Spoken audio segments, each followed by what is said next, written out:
নমস্কাৰ, মই অভিজিত নাথে জ্ঞান সম্ভাৰৰ আন এটা ভিডিঅ'লৈ আপোনালোক সকলোকে স্বাগতম জনাইছোঁ।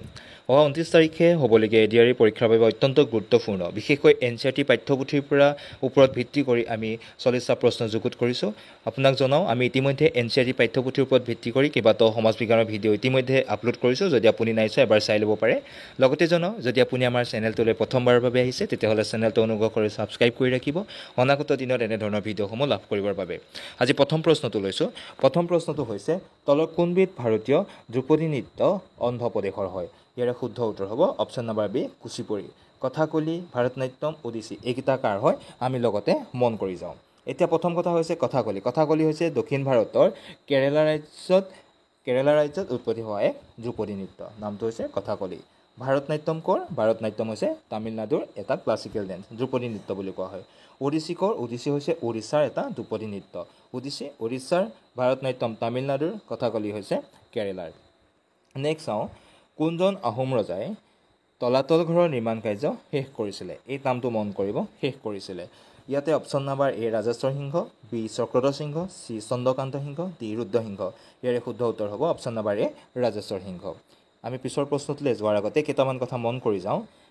ৰংঘৰ কোনে নিৰ্মাণ কৰিছিলে? আমি সকলোৱে জানো ৰংঘৰ প্ৰমত্ত সিংহই নিৰ্মাণ কৰিছিলে। কাৰেংঘৰৰ কথা যেনে কওঁ, কাৰেংঘৰ প্ৰথম অৱস্থাত প্ৰমত্ত সিংহই নিৰ্মাণ কৰিছিলে ইটাৰে। তাৰপিছত কাৰেংঘৰৰ কিছু ক্ষতি হোৱাত ইয়াক পুনৰ ৰাজেশ্বৰ সিংহই মেৰামতি কৰিছিলে। নেক্সট আমি চাওঁ, ৰুদ্ৰসিংহই খন্দোৱা পুখুৰীটোৰ নাম কি আছিলে? ৰুদ্ৰসিংহই তেখেতৰ মাতৃ স্মৃতিত খন্দাইছিলে জয়সাগৰ পুখুৰী আৰু জয়দৌল। নেক্সট আমি চাওঁ শিৱদৌল, শিৱসিংহই নিৰ্মাণ কৰিছিলে। এতিয়া 3 নম্বৰ প্ৰশ্নটোলৈ যাওঁ। 3 নম্বৰ প্ৰশ্নটো হৈছে, ভাৰতবৰ্ষৰ চৰকাৰী স্বীকৃতিপ্ৰাপ্ত ধ্ৰুপদী নৃত্যৰ সংখ্যা কিমান? অৰ্থাৎ ক্লাছিকেল ডেন্সৰ সংখ্যা কিমান? ক্লাছিকেল ডেন্সৰ সংখ্যা অপশ্যন নম্বৰ বি শুদ্ধ উত্তৰ 8টা। লগতে জনাই থওঁ, সংগীত নাটক একাডেমীয়ে ভাৰতবৰ্ষৰ 5টা ক্লাছিকেল ডেন্সক কি কৰিছিলে? স্বীকৃতি প্ৰদান কৰিছে। ইয়াৰে আমি ইতিমধ্যে 4টা আলোচনা কৰি আহিলোঁ। আৰু এটা হৈছে কথক নৃত্য বুলি এটা নৃত্য আছে, যিটো নৰ্থ ইণ্ডিয়াত অতিশয় বিখ্যাত। নেক্সট আমি চাওঁ, IUCN সংস্থাটো কোন আন্তঃৰাষ্ট্ৰীয় সংস্থাৰ অন্তৰ্গত? ইয়াৰে শুদ্ধ উত্তৰ হ'ব অপশ্যন নম্বৰ এ ইউনেস্কো। নেক্সট আমি চাওঁ, অসমৰ এবিধ বিলুপ্তপ্ৰায় জন্তু হ'ল মহ, মেকুৰী, শহাপহু, সোণালী বান্দৰ। অপশ্যনকেইটা দেখি আপুনি নিশ্চয় ক'ব পাৰিব ইয়াৰ শুদ্ধ উত্তৰ হৈছে সোণালী বান্দৰ। নেক্সট আমি যাওঁ, wild life trust of India কি হয়? বন্যপ্ৰাণী সংৰক্ষণ আইন, ভাৰতত সম্পদ সংৰক্ষণৰ বাবে থকা এটা বেচৰকাৰী সংস্থা, ভাৰতত বন্যপ্ৰাণী সংৰক্ষণৰ বাবে থকা এটা বেচৰকাৰী সংস্থা, নে সম্পদ সংৰক্ষণ আইন ভাৰত? ইয়াৰে শুদ্ধ উত্তৰ কোনটো হ'ব? অপশ্যন নম্বৰ বি, ভাৰতত সম্পদ সংৰক্ষণৰ বাবে থকা এটা বেচৰকাৰী সংস্থা। নেক্সট কুৱেশ্যনটোলৈ যাওঁ, ভাৰতীয় ষ্টেট বেংক মূলতঃ এটা কেন্দ্ৰীয় বেংক নে, সমবায় বেংক নে, বাণিজ্যিক বেংক নে কৃষি উন্নয়ন বেংক? ইয়াৰে শুদ্ধ উত্তৰ কোনটো হ'ব? অপশ্যন নম্বৰ চি, বাণিজ্যিক বেংক। মন কৰিব, বাণিজ্যিক বেংক। নেক্সট আমি যাওঁ, চেক এবিধ কাগজী মুদ্ৰা, প্ৰতীকী মুদ্ৰা, বিহিত মুদ্ৰা নে অবিহিত মুদ্ৰা? চেক কিহৰ লগত জড়িত? আমি জানো বেংকৰ টকা পইচা লেনদেনৰ ক্ষেত্ৰতে জড়িত। ই হৈছে অপশ্যন নম্বৰ ডি, অবিহিত মুদ্ৰা। নেক্সট আমি চাওঁ, এটা বিত্তীয় বছৰত দেশ এখনত উৎপাদিত হোৱা সৰ্বমুঠ বা সামগ্ৰীৰ মুদ্ৰাগত মূল্য হৈছে জাতীয় আয়, অপশ্যন নম্বৰ বি ব্যক্তিগত আয়, চি জনমূৰি আয়, ডি ওপৰৰ এটাও নহয়। ইয়াৰে শুদ্ধ উত্তৰ হৈছে অপশ্যন নম্বৰ এ জাতীয় আয়। নেক্সট কুৱেশ্যনলৈ যাওঁ, মুছলিম লীগ স্থাপনৰ নেতৃত্ব বহন কৰা ব্যক্তিগৰাকী হৈছে option number A Muhammad Ali Jinnah, option number B Nawab Salimullah, option number C Hemprabha Majumdar, option number D Nawab Iqbal. ইয়াৰে শুদ্ধ উত্তৰটো হ'ব নৱাব ছলিমুল্লাহ। নেক্সট কুৱেশ্যনটোলৈ যাওঁ, কাৰ কাৰ্যকালত বংগ বিভাজন আঁচনিখন কাৰ্যকৰী হৈছিলে? বংগ বিভাজন আঁচনি lord Mountbatten, lord William Bentinck, lord Dalhousie, lord Curzon. Option number D শুদ্ধ উত্তৰ, লৰ্ড কাৰ্জনৰ দিনতে কি হৈছিলে? বংগ বিভাজন আঁচনিখন কাৰ্যকৰী কৰা হৈছিলে।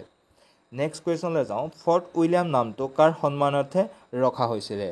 মনত ৰাখিব, ফৰ্ট উইলিয়াম ৰজা প্ৰথম উইলিয়াম, দ্বিতীয় উইলিয়াম, তৃতীয় উইলিয়াম, চতুৰ্থ উইলিয়াম। ইয়াৰে শুদ্ধ উত্তৰ হ'ব অপশ্যন নম্বৰ যিটো চি গত আছে, কি হৈছিলে? তৃতীয় উইলিয়ামৰ সন্মানাৰ্থে ৰখা হৈছিলে। নেক্সট কুৱেশ্যনটোলৈ যাওঁ, দৰিদ্ৰ সীমাৰেখাৰ তলত বাস কৰা ভাৰতৰ জনসংখ্যাৰ শতকৰা হাৰ কিমান? অপশ্যন নম্বৰ এত আছে 20%, 25%, 30%, 35%। দৰিদ্ৰ সীমাৰেখাৰ তলত বাস কৰা ভাৰতৰ জনসংখ্যাৰ শতকৰা হাৰ হৈছে 20% 2019 চনৰ হিচাপ অনুসৰি। নেক্সট আমি চাওঁ, মানৱ উন্নয়ন সূচাংক HDI ভাৰতৰ ৰেংকিং কিমান? অপশ্যন নম্বৰ এত আছে, কত আছে 129, 139, 149 লাষ্টত আছে 159। ইয়াৰে শুদ্ধ উত্তৰ হ'ব অপশ্যন নম্বৰ ক 129। 129 নম্বৰ স্থানত আমাৰ ভাৰত আছে। নেক্সট কুৱেশ্যন যাওঁ আমি। ভাৰতত GDPত কোন অংশই সৰ্বাধিক অৰিহণা যোগায়? GDPৰ ক্ষেত্ৰত কি বুলি কোৱা হৈছে? কৃষি, উদ্যোগ, সেৱাসমূহ, সেৱা মানে ছাৰ্ভিচ, উৎপাদন। ইয়াৰে অপশ্যন নম্বৰ চি, গটো শুদ্ধ হ'ব, সেৱা ছাৰ্ভিচ। নেক্সট আমি চাওঁ আৰ্থিক অন্তৰ্ভুক্তিৰ বাবে ভাৰতত ফ্লেগশ্বিপ প্ৰগ্ৰেমৰ নাম কি? ফ্লেগশ্বিপ প্ৰগ্ৰেম বুলি এটা প্ৰগ্ৰেম আছে। ভাৰতীয় প্ৰধানমন্ত্ৰী জনধন যোজনা, প্ৰধানমন্ত্ৰী গ্ৰাম সড়ক যোজনা, প্ৰধানমন্ত্ৰী আৱাস যোজনা নে প্ৰধানমন্ত্ৰী কৌশল বিকাশ যোজনা? ইয়াৰে শুদ্ধ উত্তৰ হ'ব অপশ্যন নম্বৰ কটো, প্ৰধানমন্ত্ৰী জনধন যোজনা। নেক্সট আমি চাওঁ ভাৰতীয় ন্যায়পালিকাৰ মুৰব্বী কোন? অপশ্যন নম্বৰ এ ৰাষ্ট্ৰপতি, প্ৰধানমন্ত্ৰী, ভাৰতৰ মুখ্য ন্যায়াধীশ, লোকসভাৰ অধ্যক্ষ। ইয়াৰে অপশ্যন নম্বৰ গ যিটো শুদ্ধ উত্তৰ, ভাৰতৰ মুখ্য ন্যায়াধীশ। নেক্সট কুৱেশ্যন যাওঁ ব্ৰিটিছ সংসদৰ সদস্য হোৱা প্ৰথম ভাৰতীয় কোন? অপশ্যন নম্বৰ কত আছে দাদাভাই নৌৰোজী, খত আছে লালা ৰাজপথ ৰায়, গত আছে বাল গংগাধৰ তিলক, ঘত আছে মহাত্মা গান্ধী। ইয়াৰে শুদ্ধ উত্তৰ হ'ব অপশ্যন নম্বৰ ক দাদাভাই নৌৰোজী। নেক্সট কুৱেশ্যনলৈ যাওঁ কোনখন যুদ্ধই মোগল সাম্ৰাজ্যৰ অন্ত পেলাইছিলে? অপশ্যন নম্বৰ কত আছে পলাশী যুদ্ধ, খত আছে বক্সাৰ যুদ্ধ, গত আছে কানপুৰৰ যুদ্ধ, ঘত আছে দিল্লীৰ যুদ্ধ। ইয়াৰে শুদ্ধ উত্তৰ হ'ব ঘ দিল্লীৰ যুদ্ধ হয়। নেক্সট চাওঁ ভাৰতত সৰ্বাধিক কফি উৎপাদন কৰা ৰাজ্যখনৰ নাম কি? কফি উৎপাদনৰ ক্ষেত্ৰত কৰ্ণাটক নে, তামিলনাডু নে, কেৰেলা নে, অন্ধ্ৰপ্ৰদেশ? ইয়াৰে শুদ্ধ উত্তৰ হ'ব অপশ্যন নম্বৰ ক কৰ্ণাটক। নেক্সট কুৱেশ্যনলৈ যাওঁ। নেক্সট কুৱেশ্যনটো হৈছে ভাৰতবৰ্ষত গ্ৰেণ্ড কেনিয়নৰ মাজেৰে কোনখন নদী বৈ গৈছে? গংগা, ব্ৰহ্মপুত্ৰ, সিন্ধু, নৰ্মদা। ইয়াৰে শুদ্ধ উত্তৰ হ'ব অপশ্যন নম্বৰ গ নৰ্মদা। নেক্সট কুৱেশ্যনলৈ যাওঁ ৰাজ্যৰ ৰাজ্যপালক কোনে নিযুক্তি দিয়ে? এইটো আমি সকলোৱে জানো, ৰাষ্ট্ৰপতি, প্ৰধানমন্ত্ৰী, মুখ্যমন্ত্ৰী, লোকসভাৰ অধ্যক্ষ। অপশ্যন নম্বৰ ক ৰাষ্ট্ৰপতিয়ে নিযুক্তি দিয়ে। নেক্সট কুৱেশ্যনলৈ যাওঁ ভাৰতত সংৰক্ষণ নীতিৰ মূল উদ্দেশ্য কি? যিটো আমি ৰিজাৰ্ভেশ্যনৰ কথা কওঁ, সামাজিক সমতাক প্ৰসাৰিত কৰা, অৰ্থনৈতিক বৈষম্য হ্ৰাস কৰা, ৰাজনৈতিক প্ৰতিনিধিত্ব বৃদ্ধি কৰা, সাংস্কৃতিক বৈচিত্ৰ্য বৃদ্ধি কৰা। ইয়াৰে শুদ্ধ উত্তৰ হ'ব অপশ্যন নম্বৰ ক সামাজিক সমতাক প্ৰসাৰিত কৰা। নেক্সট আমি চাওঁ তলৰ কোনখন নদী হৰপ্পা সভ্যতাৰ লগত জড়িত? আমি এইটো প্ৰশ্ন সকলোৱে জানো, সিন্ধু, গংগা, ব্ৰহ্মপুত্ৰ, সৰস্বতী। ইয়াৰে অপশ্যন নম্বৰ ক শুদ্ধ, সিন্ধু। নেক্সট কুৱেশ্যনলৈ যাওঁ হৰপ্পন সভ্যতা কোনে আৱিষ্কাৰ কৰিছিলে? এই সভ্যতাটো হৰপ্পা সভ্যতাটো কোনে আৱিষ্কাৰ কৰিছিলে? Dayaram Sahni, R.D. Banerji, sir John Marshall, Alexander Cunningham. ইয়াৰে শুদ্ধ উত্তৰ হ'ব অপশ্যন নম্বৰ এ দয়াৰাম সাহানীয়ে। নেক্সট কুৱেশ্যন যাওঁ হৰপ্পা সভ্যতাৰ স্বকীয় বৈশিষ্ট্য কি আছিলে? হৰপ্পা সভ্যতাৰ কিছুমান নিজা বৈশিষ্ট্য আছিলে, তাৰ ভিতৰত শিলৰ ব্যৱহাৰ, ইটাৰ ব্যৱহাৰ, কাঠৰ ব্যৱহাৰ, বোকা ব্যৱহাৰ। ইয়াৰে শুদ্ধ উত্তৰ হ'ব ইটাৰ ব্যৱহাৰ আছিলে তেওঁলোকৰ স্বকীয় বৈশিষ্ট্য। অপশ্যন নম্বৰ খটো শুদ্ধ। নেক্সট কুৱেশ্যন যাওঁ হৰপ্পাৰ ব্যক্তিসকলে ব্যৱহাৰ কৰা মুদ্ৰা কি আছিলে? তেওঁলোকে কি ব্যৱহাৰ কৰিছিলে? মুদ্ৰা নে, বিনিময় নে, চেলৰ নে কোনোটোৱে নহয়? ইয়াৰে শুদ্ধ উত্তৰ হ'ব অপশ্যন নম্বৰ খ বিনিময় প্ৰথা তেওঁলোকৰ আছিলে। নেক্সট যাওঁ ভাৰতীয় সংবিধানৰ 6ষ্ঠ অনুসূচীত এনেধৰণৰ গঠনৰ ব্যৱস্থা আছে। কি ব্যৱস্থা আছে? স্বায়ত্তশাসিত জিলা পৰিষদ, স্বায়ত্তশাসিত আঞ্চলিক পৰিষদ, স্বায়ত্তশাসিত ৰাজ্য পৰিষদ, স্বায়ত্তশাসিত জনজাতীয় পৰিষদ। ইয়াৰে শুদ্ধ উত্তৰ হ'ব স্বায়ত্তশাসিত জিলা পৰিষদ। অপশ্যন নম্বৰ ক শুদ্ধ উত্তৰ।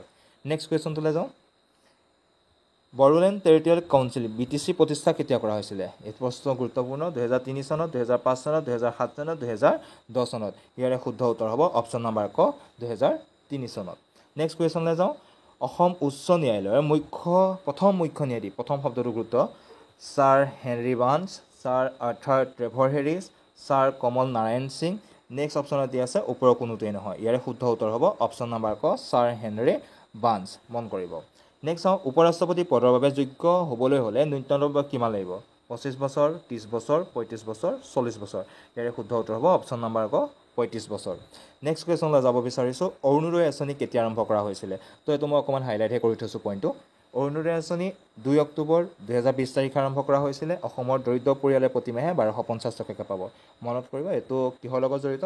আমাৰ মহিলাসকলৰ লগত জড়িত। 2 অক্টোবৰ 2020 চনত শুভাৰম্ভ কৰা হৈছিলে। জীৱিকা সখী এক্সপ্ৰেছ আঁচনি কেতিয়া আৰম্ভ কৰা হৈছিলে? এইখন আঁচনি গুৰুত্বপূৰ্ণ, বৰ্তমান চলি আছে। 2022 চনৰ 21 আগষ্ট তাৰিখে আৰম্ভ কৰা হৈছিলে। নেক্সট কুৱেশ্যন চাওঁ ইবন বটুতাই কোনখন গ্ৰন্থত মহম্মদ বিন তুগলকৰ বিষয়ে লিখিছিলে? এইটো খুবেই গুৰুত্বপূৰ্ণ প্ৰশ্ন। শুদ্ধ উত্তৰ হৈছে ৰেহেনাত।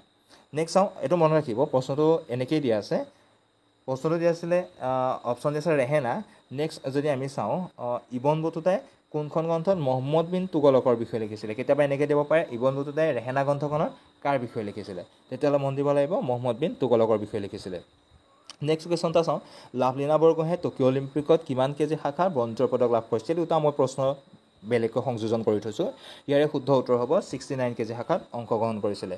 আৰু মনত ৰাখিব পেৰিছ অলিম্পিকত কিন্তু তেওঁ 75 কেজি শাখাত অংশগ্ৰহণ কৰিছিলে। কোৱাৰ্টাৰ ফাইনেললৈকে তেওঁ উন্নীত হৈছিলে।